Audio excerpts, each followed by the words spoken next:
Sundo fiti fiti styro, yendo fiti fiti aino, itakuwa ngori.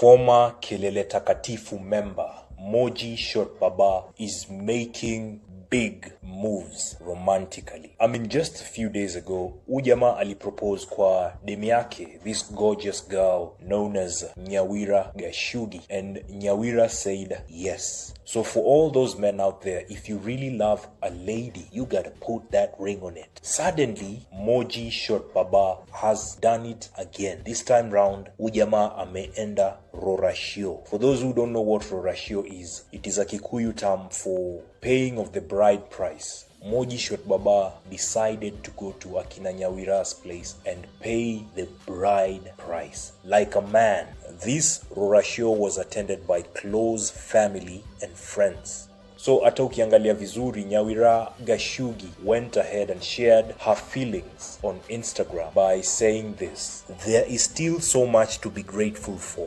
This journey has been teaching me over and over again to love deeply, laugh loudly, and firirinda aggressive." Firirinda?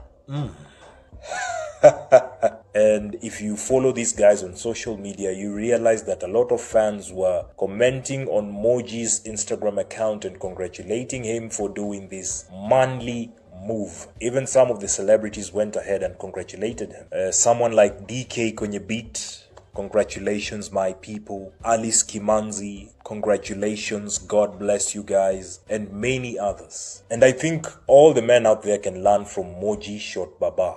This guy has done what is needed for a real man who's in love. Congratulations, Moji Short Baba.